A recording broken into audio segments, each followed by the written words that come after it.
Hello learners, good evening. आज हम बात करने जा रहे हैं चैप्टर 2 में इंस्ट्रक्शंस को लेकर। जैसे कि मैंने पिछली बार आपसे कहा था कि इंस्ट्रक्शंस कितना मायने रखता है if you want to start speaking and applying English in your real life situation. तो आज हम करने जा रहे हैं कुछ प्रैक्टिस इंस्ट्रक्शंस पे। आप पहले चैप्टर में देख सकते हैं कि किस तरह से मैंने आपको वर्ब्स को यूज़ करने के लिए कहा था। तो आज हम करने जा रहे हैं इन वर्ब्स को यूज़ और हम प्रैक्टिस करेंगे इंस्ट्रक्शंस, पॉजिटिव या किसी को कुछ करने के लिए करने से मना करना। जैसे आप देख सकते हैं गो, तो आपने जैसे ही वर्ब की फर्स्ट फॉर्म देखी गो, तो आप कहेंगे गो आउटसाइड, और नेगेटिव होगा तो don't go outside. Go tomorrow, do again, do it now, see. अगर कोई बाहर देख रहा है तो आप कहेंगे don't see outside, see here, make, make it fast, sell, don't sell to anyone, drink, drink fast, don't drink this milk, eat, eat fast, don't eat this, bring it to me, ask to your mother, tell, don't tell anyone, give it to me, don't give it to anyone, keep it with you, keep it outside, don't keep here.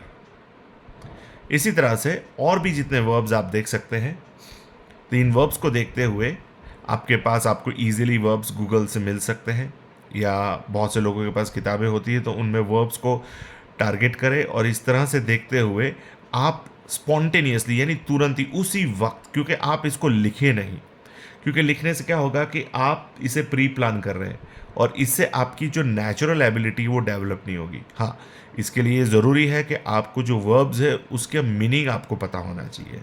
जैसे आपने देखा take, अब take का meaning आपको पता होना चाहिए। उसके बाद दूसरा काम आपको ये करना है कि जैसे आपने इसे देखा तो उस वक्त आपको क्या विजुअलाइज यानी क्या दिखाई दे रहा है, आपको विजुअलाइजेशंस के आधार पर ही इन वर्ब्स को डायरेक्टली अप्लाई करना है इंस्ट्रक्शंस के लिए। जैसे take this pencil, don't take this pen, ride. अब राइड देखते ही अपन के भाई चलाने की बात आ रही है, जैसे साइकिल है, बाइक है। अब कोई तेज चला रहा है तो मैं कहूँगा राइड स्लोली। कोई साइकिल यहाँ घर के पास चला रहा है तो मैं कहूँगा डोंट राइड हियर। इसी तरह से ड्राइव, हैव को देख कर, जैसे खाने पीने की चीज़ें हैं, जैसे कोई मैंने किसी को चाय ऑफर करी तो मैं अब कह रहा हूँ कि क्योंकि टेबल पे पड़ी हुई है तो मैं कह रहा हूँ हैव योर टी। लाई, झूठ बोलना, डोंट लाई टू मी। अब ये सारे देखिए इंस्ट्रक्शंस हैं, यानी आप किसी को कुछ ना कुछ करने के लिए कह रहे हो इन वर्ब्स को देखते हुए, या करने से मना कर रहे हो। यहाँ कोई लंबा सेंटेंस नहीं है, आपको सिर्फ और सिर्फ यहाँ ध्यान देना है कि जैसे वर्ब्स दिखाया दे रहा है आपको सामने वाले को कुछ करने के लिए कहना है और या तो करने से मना करना है। अब आपको जैसे ही वर्ब दिख रहे हैं, आपको आपका जो रेडियस है, जो आपकी जो सिचुएशंस है, उसी पे ये अप्लाई करना है। आपको आउट ऑफ द वर्ल्ड नहीं जाना है कि भाई जैसे मुझे वॉक दिख गया तो अब मैं कौन सा सेंटेंस सोचूं, क्या बनाऊं, क्या कैसे करूं, ऐसा कुछ भी नहीं। वॉक है, हमारे दिनचर्या में वॉक होती ही रहती है। अब कोई मेरे साथ चल रहा है तो मैंने कहा भाई वॉक फास्ट। अगर मैं धीरे चल रहा हूँ, दूसरा कोई तेज चल रहा है तो मैं कहूँगा वॉक स्लोली, राइट। इसी तरह से कोई don't walk here, walk outside, right. इसी तरह से रन है, अब रन दौड़ने को लेकर है, तो हमें ऐसे आपको एक चीज़ को ध्यान में रखना है कि रन जैसे ही आपके आया तो आप दिमाग में पहले हिंदी में सोच रहे हो। हाँ, हो सकता है कि पहले आपको आपकी नेटिव लैंग्वेज दिमाग में आए, लेकिन ये जो हैबिट है आपको धीरे धीरे बंद करनी पड़ेगी। आपको डायरेक्टली आपकी सोच को ही इंग्लिश में ले जाना पड़ेगा, क्योंकि आप देखिए सेंटेंस बहुत आसान है। आपने वर्ब देखा और उसके बाद बैक टू बैक उससे रिलेटेड वर्ड लगा दिए, आपने वर्ड्स लगा दिए। जैसे वॉक है तो walk slowly, walk fast, run है, डोंट रन हियर, कोई बच्चा दौड़ रहा है, तो मेरे दिमाग में इमेजेस आ रहे हैं इस वक्त। Watch, don't watch this channel, don't watch this movie, wake. अब जैसे मैंने किसी को कहा भाई वेक अर्ली टुमारो, अब यहाँ कोई ऐसा सेंटेंस नहीं है कि मैं फ्यूचर का बोल रहा हूँ या पास्ट का बोल रहा हूँ, ये सिर्फ और सिर्फ इंस्ट्रक्शंस ही है। और इंस्ट्रक्शंस जैसे कि मैंने पिछली बार बताया था कि हम अपनी लाइफ में बहुत ज़्यादा इस्तेमाल करते हैं अपनी नेटिव लैंग्वेज में, अपनी मूल भाषा में। अब आपको ये देखना है कि जैसे आप जब इसे प्रैक्टिस करें तो आप इन मोमेंट्स को जिए। आप प्रैक्टिस करते समय, वापस मैं बता रहा हूँ कि आपको सेंटेंसेस को ऐसे अटेम्प्ट नहीं करना है जैसे कॉल पे आ गए, call your friend, find here, hide this, ऐसे ऐसे नहीं बोलना है जैसे मरे हुए लगे या फ्लैट लगे। नहीं, जान लाओ आपके वर्ड्स में या बोलने के तरीके में, इससे आपका कॉन्फिडेंस लेवल बढ़ेगा। दूसरा, आपकी जो बोलने की कला है वो भी इम्प्रूव होगी। यहाँ सिर्फ ऐसा नहीं है कि इंग्लिश बोलना ही है आपको, आपको इंग्लिश को बोलने के साथ उसको जीना, उन पलों को जीना है। जैसे call your father, don't call anyone, don't make a call, find under the bed, अरे hide this pen, hide this notebook. अब जैसे मैं रियली लग रहा है, जैसे play outside, go and play outside. अब मैंने किसी को ऑफर दिया, उसने मना कर दिया, मैंने कहा think again about this, right. Don't tear the page, close the window, open that door, stick चिपकाना है, the stick this page, stick your book, listen carefully, right. तो इसी तरह से आपको वर्ब्स को सामने रखना है और इस प्रैक्टिस को करते जाना है। अब आज हम आगे चलेंगे कि ये जो बोलना, जो हमारे इंस्ट्रक्शंस में हम जो प्रैक्टिस हमने अभी की है, जिसमें वर्ब्स की फर्स्ट फॉर्म आपके सामने थी, आपने देखा, और उन वर्ब्स को देखते हुए आपने कुछ सेंटेंसेस को प्रैक्टिस किया, हमने प्रैक्टिस किया। अब ये जो फॉर्मेट है, इंग्लिश में दो फॉर्मेट्स होते हैं कम्युनिकेशन के, एक होता है इनफॉर्मल और एक होता है फॉर्मल। इनफॉर्मल जिसे हम कैजुअल कहते हैं, यानी हम दोस्तों के साथ, फ्रेंडली लोगों के साथ ये बोल सकते हैं। लेकिन जहाँ विनम्रता दिखानी हो, रिस्पेक्ट दिखानी हो, वहाँ हमें फॉर्मल इस्तेमाल करना पड़ेगा। ध्यान रखिए, सॉरी स्पेलिंग मिस्टेक हो गई, इनफॉर्मल और एक हो गई फॉर्मल। अब हम जैसे बात करने जा रहे हैं फॉर्मल की, अब हम इसमें आगे बढ़ रहे हैं।